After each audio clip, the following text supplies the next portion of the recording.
Madame, Monsieur, bonjour, bienvenue à cette édition de la mi-journée. Au sommaire, 45e session ordinaire du comité de médiation et de sécurité de la communauté économique des États de l'Afrique de l'Ouest. Une rencontre par visioconférence qui a réuni les ministres des Affaires étrangères et ceux de la Défense de l'Institut. Dernier hommage gouvernemental à l'illustre disparu Makera Ouedraogo. Décédé le 12 janvier 2021, l'homme a marqué l'histoire politique du Burkina. Il a été inhumé hier après-midi. En Tunisie, on note de nouveaux affrontements entre manifestants et forces de l'ordre. Une situation qui a conduit à l'arrestation de plus de 600 personnes dans la nuit de dimanche à lundi. Ces événements ont eu lieu au lendemain du 10e anniversaire de la chute du président Zine El Abidine Ben Ali. Mais avant tout cela, intéressons-nous à la corporation ANEB de l'unité de formation et de recherche en sciences de la santé de l'université Joseph Kizerbo. Elle a animé une conférence de presse hier. Face aux hommes de médias, elle a dénoncé les abus qu'elle dit subir de la part des autorités administratives et de l'université. Il a également été question d'annoncer des mots d'ordre de grève si jamais la situation académique n'était pas régularisée. Détail avec Tegawende Denise Zida et Djeneba Diallo avec la voix de Mamidriana Kamabou. La corporation de l'Association nationale des étudiants burkinabé ANEB, de l'unité de formation et de recherche en sciences de santé de l'université Joseph Kizerbo, annonce ici une grève de 72 heures repartie en 48 heures le 19 et 20 janvier prochain et une autre de 24 heures le vendredi 22 janvier 2021. Elle appelle également les étudiants de l'UFR-SDS à une marche sur le ministère en charge de l'enseignement supérieur le vendredi 22 janvier. Cette décision fait suite, selon la corporation, à des abus qu'elle dit subir de la part des autorités administratives de l'université. Elle accuse ces derniers de vouloir bâcler leur formation. À travers cette conférence de presse, nous dénonçons le bâclage de notre formation. C'est-à-dire que le fait que notre formation est en train d'être revue au rabais. Le niveau de la formation est en train de se rabaisser avec ce que nous avons fait comme point. Mais au-delà du bâclage, et ce qu'il faut ajouter, c'est la volonté manifeste de l'administration de chasser les étudiants hors de l'UFR. Parce qu'on vous a fait le point, 1403 étudiants qu'on met dans des conditions avec 7,0 par étudiant. Dans ces conditions, cela voudrait dire que ces étudiants-là peuvent s'attendre facilement à reprendre leur année. En plus de ces difficultés académiques, la corporation ajoute que les droits sociaux des étudiants en médecine ne sont pas respectés. Sur le plan sanitaire, ces étudiants qui sont en contact permanent avec les malades disent ne pas recevoir les kits de précaution et prise en charge nécessaires à la protection de leur santé. Les vaccinations dont ils doivent bénéficier, ils ne les ont pas. L'administration refuse de les vacciner, alors que ce sont des tests qui les prévoient. Et ils ne sont pas pris en charge quand ils tombent malades et il n'y a aucune couverture sanitaire. Ça veut dire que les étudiants sont laissés à eux-mêmes. Dans ces conditions, si quelqu'un tombe malade, il se débrouille lui-même, s'il veut, il n'a qu'à mourir. Ce n'est pas le problème de l'administration.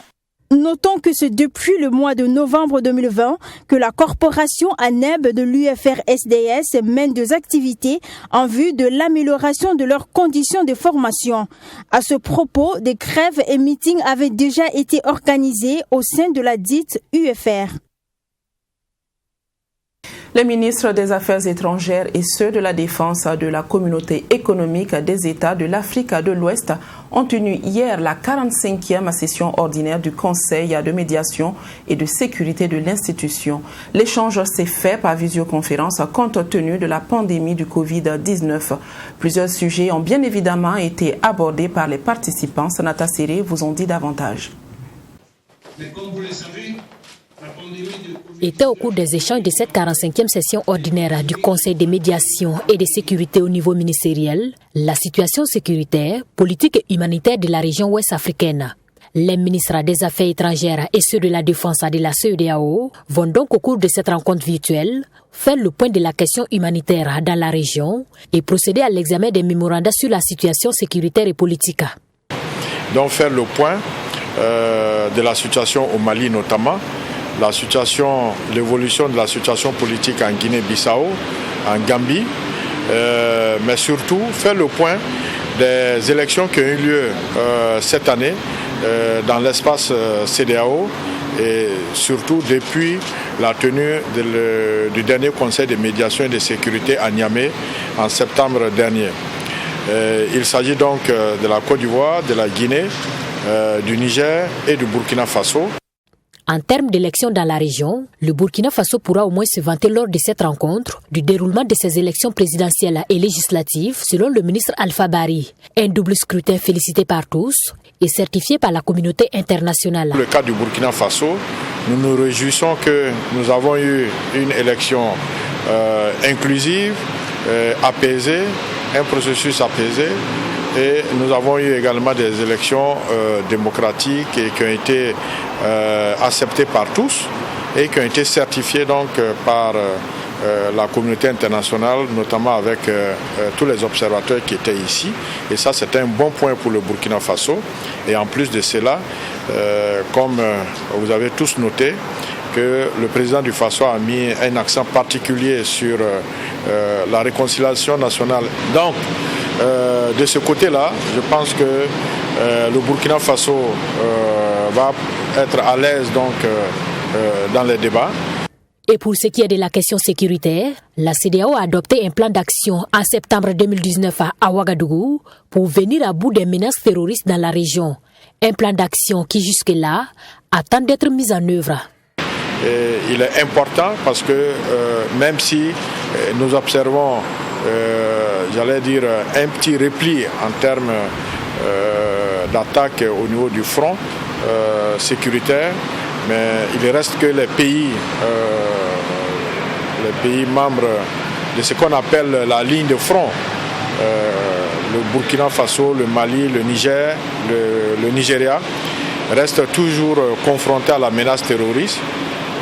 Il y a des efforts à faire et il est important que le plan d'action de la CEDEAO qui devait être financé à hauteur de 1 milliard de dollars, puisse être opérationnel.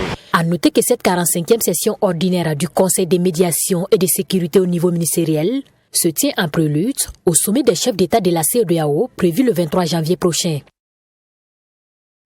Le secrétaire exécutif du comité interparlementaire du G5 Sahel a été reçu en audience par le Premier ministre Christophe Dabiré. Karamoko Jean-Marie Traoré dit être venu se présenter au chef de l'exécutif afin de bénéficier des conseils de ce dernier qui a une connaissance poussée sur la situation des pays du G5 Sahel. Nous vous proposons de l'écouter à sa sortie d'audience. C'est au micro de Serge Badou. Aujourd'hui, pour moi, c'était important de venir me présenter, mais aussi partager l'actualité du comité interparlementaire G5 Sahel, qui est une institution nouvelle dans le paysage du G5 Sahel, comme vous le savez. Donc j'ai saisi l'opportunité pour faire le point à son Excellence Monsieur le Premier ministre de l'état des lieux en termes de structuration de l'organisation, mais aussi tendre l'oreille pour profiter de ces expériences et voir dans quelle mesure on peut, pour le reste du parcours, prendre en compte cela. Depuis la prise de service, on peut retenir qu'il y a un parcours assez important qui a été fait grâce à la détermination, à l'engagement des parlementaires des différents pays, malgré un certain nombre de difficultés. Vous savez que le Parlement du Mali a été dissous et c'est tout récemment que le CNT a été mis en place. Mais malgré ces difficultés, nous avons quand même pu avancer, notamment dans l'effectivité de la mise en place du secrétariat exécutif qui est basé à Niamey et qui essaye d'apporter un accompagnement technique et administratif aux organes du comité interparlementaire G5 Sahel. Donc, au niveau des documents qui encadrent l'ensemble des interventions du comité interparlementaire, mais aussi ses rapports avec le G5 Sahel même. Nous avons aussi pu faire un certain nombre de pas. Et aujourd'hui, je peux dire que l'institution est fin prête. N'eût été la pandémie de la Covid-19, qui nous a aussi négativement impacté, puisque notre agenda 2020 a été totalement perturbé.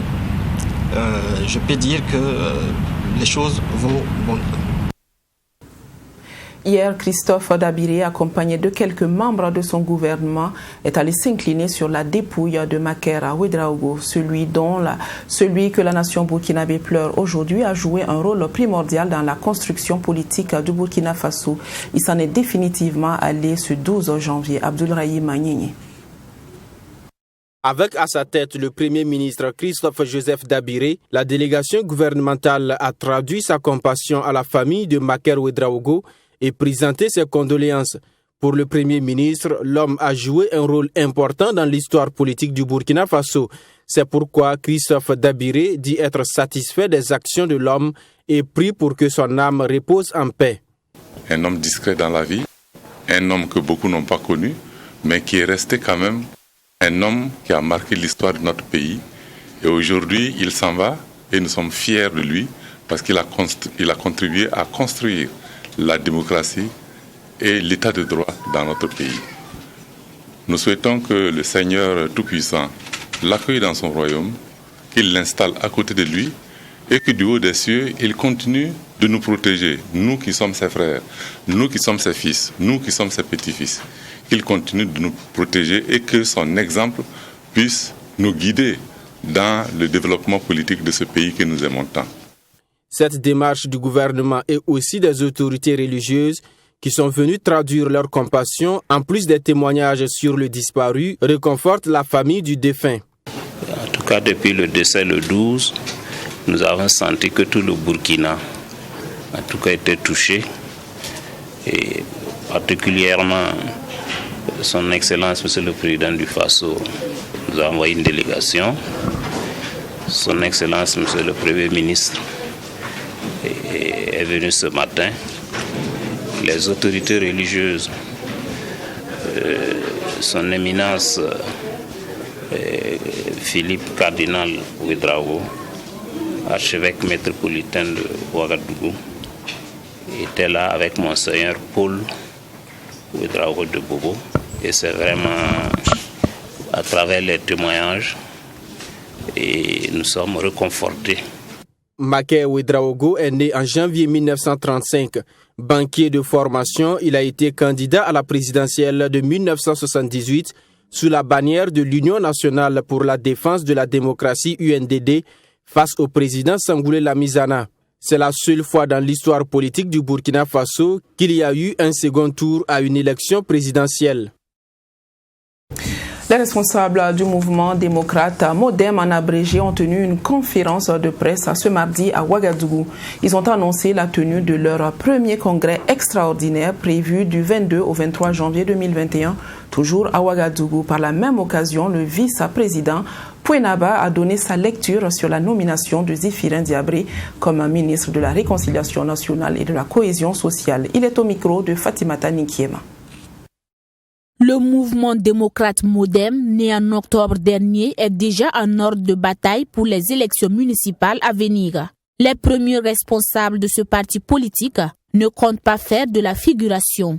D'ici mai, nous allons travailler à ce que le Modem en sorte avec beaucoup de les maires au niveau des arrondissements et au niveau des communes rurales et pourquoi pas dans les communes dans d'autres provinces, parce que nous avons l'intention en tout cas de tisser notre toile jusqu'au fin fond des 320 communes du Burkina Faso. Pour atteindre cet objectif, il est prévu un congrès extraordinaire les 22 et 23 janvier prochains. Les activités s'articuleront autour du thème « Ensemencement d'une véritable démocratie et stratégie endogène pour la conquête des municipalités ». Lors de ce congrès, des résolutions, des motions et des recommandations seront prises et nous procéderons aux amendements et à l'adoption des textes fondamentaux de notre parti. De ce congrès, nous attendons de bonnes stratégies politiques innovantes et endogènes pour aller à la conquête des municipalités pour l'enracinement de la démocratie à la base. Créé en tant que mouvement citoyen, le MODEM est aujourd'hui un parti politique qui a pour ambition de couvrir l'ensemble du territoire. Ce congrès qui se tiendra les 22 et 23 janvier va également permettre d'asseoir une base du parti en mettant en place un deuxième bureau selon les premiers responsables. Journée de salubrité pour l'association Malgré Naba du quartier Taptenga dans l'arrondissement numéro 10 de Ouagadougou. Ce 17 janvier, les membres de l'association se sont mobilisés au cimetière de Taptenga pour lui donner un coup de balai. Cette activité annuelle qui dure depuis quelques années déjà a pour but d'avoir une pensée pour nos devanciers, mais aussi de leur offrir un cadre de repos sain. Abdoulrahim Tapsoba et Chérif Yanogo. Machette à la main, ces jeunes de l'association Malgré Naba ont décidé de donner un visage plus humain au cimetière de Taptenga dans l'arrondissement 10 de la ville de Ouagadougou. Une opération de salubrité qui a consisté à couper les herbes et à débarrasser les lieux de ces ordures. Selon le premier responsable de l'association, cette activité n'est pas inédite. C'est plutôt une tradition qui est répétée tous les 17 janvier et cela de façon bénévole. L'année dernière, nous étions ici. Pareil pour cette année. Mais ce n'est pas ici seulement que nous intervenons, c'est partout. Nous nettoyons les cimetières tous les 17 janvier. Si nous menons de telles activités à l'hôpital, les gens diront que nous cherchons de l'argent. C'est pour cela que nous avons décidé de venir au cimetière. Ici, personne ne nous donnera quelque chose. C'est la grâce de Dieu que nous recevons.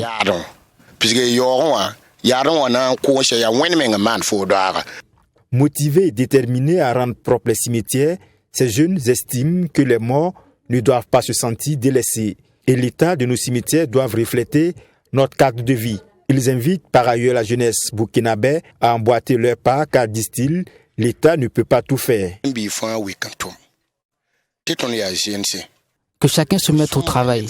Nous sommes jeunes et nous avons la force. Pour cela, nous devons la mettre au profit de notre pays et ne pas attendre d'être vieux et dire si j'étais jeune, je ferais ceci ou cela. Alors, je voudrais que la jeunesse burkinabé se donne la main pour mener de telles activités, car personne ne va développer le Burkina à notre place. L'association Malgré Naba compte plus de 320 membres. Au-delà du nettoyage du cimetière chaque 17 janvier, elle œuvre également dans le domaine de la mobilité urbaine dans les quartiers non lotis, confrontés la plupart du temps aux problèmes de route pendant la saison pluvieuse. Si nous vous disons Dozo, vous penserez tout de suite à chasseur africain et vous aurez bien raison. Warren Saré, photographe professionnel, a décidé de nous plonger dans l'univers de ces confréries africaines de chasseurs. Depuis le 8 janvier, une exposition photo à thème se tient au sein de l'Institut français à Ouagadougou. Pour l'initiateur de cette activité qui bénéficie de l'appui de l'Institut français, c'est un devoir de mémoire et de promotion de la culture africaine. Michael Tougri. Un film documentaire de 12 minutes, le photographe Warren Saré est en immersion dans l'univers du groupe Dozo. Avec son objectif, c'est le fruit de 2 ans de travail présenté à l'Institut français. Un travail qui a consisté à compter l'histoire de ces garants de la nature qu'on retrouve plus particulièrement dans la partie ouest du Burkina Faso. Et après le film documentaire, place au vernissage sur les Dozo. Le photographe met en lumière un pan de cette confrérie. Ce soir, nous sommes très heureux à travers l'initiative de Warren Saré de montrer un pan de la culture burkinabé et un aspect du dozoya, de la pratique dozo. Donc à travers ce vernissage, nous avons eu l'occasion de partager avec les populations, avec tous ceux qui étaient là, un petit aspect du dozoya. Et donc vous avez suivi les échanges, c'était assez enrichissant avec mon frère Dravo et avec le doyen Konomba. Nous avons eu l'occasion de dire ce que c'était que le dozoya et de donner un peu un pan vraiment de la pratique ou de l'historique des dozos. Parler des dozos, c'est aborder une tradition ancestrale, mais aussi séculaire. C'est une vie fondée sur un code d'honneur vieux de 13 siècles. Pour Warren Sarré, cette production s'inscrit dans le cadre de la promotion de la culture africaine, mais aussi c'est un devoir de mémoire. Moi, ma démarche photographique à susciter la vidéo, c'est d'apprendre auprès de ces personnes quelle est leur vie, comment on devient dojo, qui peut être dojo et pourquoi même dojo. Donc, vous avez vu un peu les films si vous étiez dans la salle. Et les dojo ont tenté de répondre à certaines des questions qu'ils allaient liées à les poser. C'est aussi d'être utile à la société à laquelle nous vivons aujourd'hui. Et faire en sorte, on parle beaucoup de l'incivisme. Je suis sûr qu'ici, beaucoup d'entre nous s'approchent à certains de ces dojos ou à ces dojos-là, nous aurons reculé et mieux marcher. C'est une façon d'appeler la génération jeune de Warren ou après, ces générations maintenant, que ce qu'on appelle les générations pressées ou bien les générations perdues, de regarder un peu en arrière et de voir d'où nous venons. Débutée ce 8 janvier, l'exposition sur les dojos referme ses portes le 30 janvier prochain. Et c'est un vernissage sur la confrérie dojo qui bénéficie de l'appui de l'Institut français. En Côte d'Ivoire, la structure de communication pour la promotion de la bonne gouvernance dénommée Africa Vérité a décidé d'encourager et de distinguer les acteurs clés de la vie sociale qui ont résisté aux effets néfastes du Covid-19. Les secteurs de la santé, de l'environnement et de l'économie sont les domaines qui ont retenu particulièrement l'attention des membres du jury, essentiellement composé de journalistes. Yamba Kabri. La remontada de la Covid-19 semble imminente et évidente après la calmie et l'euphorie électorale dans certains pays africains. Les chiffres de contamination grimpent de nouveau. C'est pour féliciter et encourager à mieux faire les acteurs des secteurs clés de la vie sociale, notamment la santé, l'environnement et l'économie, durement éprouvés mais jamais ébranlés, que certains d'entre eux ont été distingués. C'est à l'initiative d'Afrique Vérité, une structure de communication qui fait la promotion de la bonne gouvernance en Afrique. La Côte d'Ivoire a véritablement travaillé et sous l'égide du président Alassane Ouattara, le ministre Akaouélé, ils ont mis un programme en place où la Côte d'Ivoire aujourd'hui fait partie des pays qui a subi moins les conséquences du Covid-19 dans le secteur de l'environnement. Le professeur Sekasika Joseph qui a encore démontré son professionnalisme, son système managérial au secteur de la finance générale. Ils ont véritablement travaillé pour maintenir l'économie de la Côte d'Ivoire. Le ministre de la Santé, Dr Eugène Akaouélé, son collègue de l'environnement, professeur Joseph Sekaseka et le directeur des moyens généraux du Trésor public de Côte d'Ivoire, Michel Noufé, étaient les têtes de peloton de ces trois secteurs à l'honneur. Porter le choix sur ma modeste personne, c'est de l'émotion, c'est de la fierté et c'est de l'honneur, beaucoup d'honneur pour moi et mes collaborateurs qui m'ont toujours épaulé dans la conduite des missions. Je reçois ce prix en présence de mes parents du Boukani, et j'avoue que ce à quoi je pense en ce moment précis, c'est de leur dédier vraiment ce prix que je viens de recevoir. Et je voudrais en particulier le dédier au roi, à sa majesté, le roi Négligement, roi de Bouna.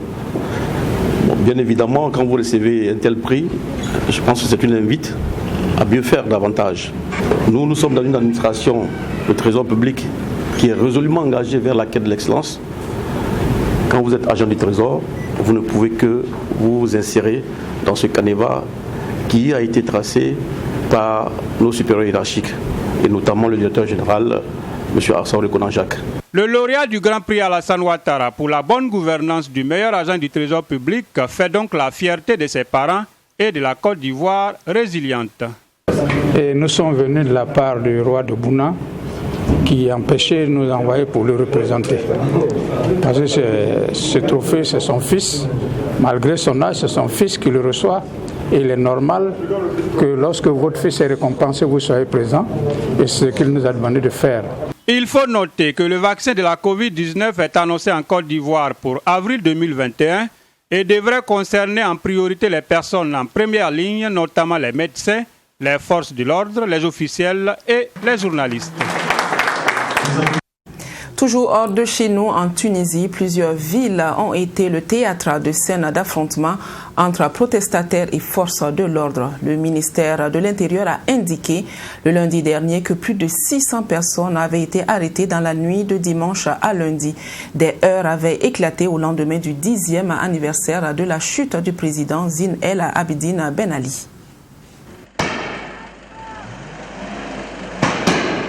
Le couvre-feu à 16h a été la goutte d'eau de trop pour des centaines de jeunes Tunisiens. Les tensions étaient déjà élevées en raison de la profonde crise sociale et économique que traverse le pays, exacerbée par la pandémie.